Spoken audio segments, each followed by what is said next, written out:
కార్యక్రమానికి పాల్గొన్నటువంటి ధర్మ సమాజ్ పార్టీ హైదరాబాద్ జిల్లా నాయకులకి, ఎలక్ట్రానిక్ ప్రింట్ మీడియా పత్రికేయ మిత్రులకి జై భీమ్, జై కాన్షీరామ్, నమస్కారం. మొన్న ఆర్ఎస్ ప్రవీణ్ కుమార్ గారు ధర్మ సమాజ్ పార్టీ రాష్ట్ర అధ్యక్షులు డాక్టర్ విశారదన్ మహారాజ్ గారి మీద చేసిన అనుచిత వ్యాఖ్యలు, విమర్శలు వెంటనే వెనక్కి తీసుకోవాలి. వ్యక్తిగతంగా ఆయన మీద చేసినటువంటి దుర్మార్గపు, అన్యాయపు మాటలన్నింటినీ వెంటనే వెనక్కి తీసుకోవాలి. 4 రోజుల్లో బహిరంగ క్షమాపణ చెప్పాలి. 4 రోజుల్లో మీరు బహిరంగ క్షమాపణ చెప్పకపోతే తీవ్రమైన పరిణామాలు ఎదుర్కోవాల్సి వస్తుందని చెప్పేసి ఈ సందర్భంగా మీకు తెలియజేస్తున్నాము. ఎంత ధైర్యం ఉంటే మీరు వ్యక్తిగతంగా దాడి చేసుకుంటూ ఇన్ని సంవత్సరాలుగా ఉద్యమాన్ని చేసుకుంటూ తన జీవితమే ఉద్యమంగా బతుకుతున్నటువంటి డాక్టర్ విశారదన్ మహారాజ్ గారి మీద వ్యక్తిగతంగా దాడి చేసుకుంటూ ఈ విధంగా చేయడం మీకు ఎంత మాత్రం తగదని చెప్పేసి సందర్భంగా తెలియజేస్తున్నాము. 1995లో మీకు జాబ్ వచ్చిన దగ్గర నుంచి, మీరు ఐపీఎస్గా జాబ్ కొట్టిన దగ్గర నుంచి మిమ్మల్ని 2 క్వశ్చన్స్ అడుగుతున్నాం ప్రవీణ్ గారు, ఆన్సర్ చెప్పండి.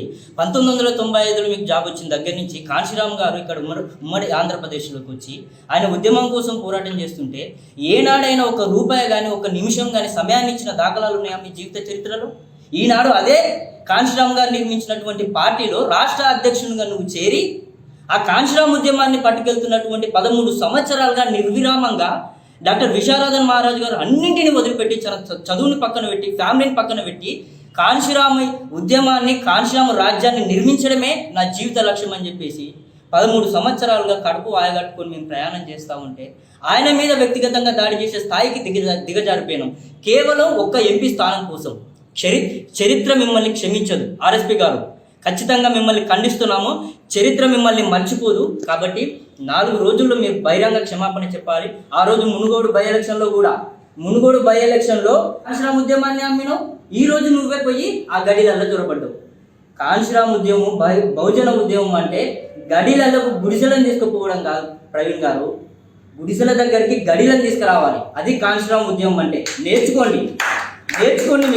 మీకు రాజకీయాలు తెలియకపోతే, రాజనీతి తెలియకపోతే, కాన్షీరామ్ ఉద్యమం తెలియకపోతే, మీకు అంబేద్కర్ సిద్ధాంతం తెలియకపోతే డిఎస్పీ గ్రామస్థాయి కార్యకర్తల దగ్గరకు వచ్చి నేర్చుకోండి. మేము నేర్పించడానికి సిద్ధంగా ఉన్నాం. ఎవడు ఏ అవులేగాడు అన్నాడు సైకోలని మాట్లాడినవాడు? ఏ అవులేగాడు? ఎంత ధైర్యం ఉంటే మాట్లాడతారు సైకోలని?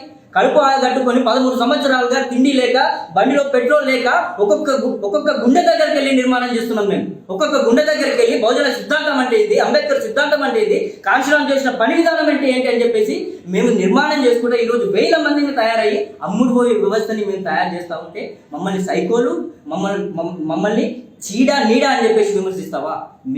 మిమ్మల్ని చరిత్ర క్షమించదు. మీరు గుర్తుపెట్టుకోవాలి.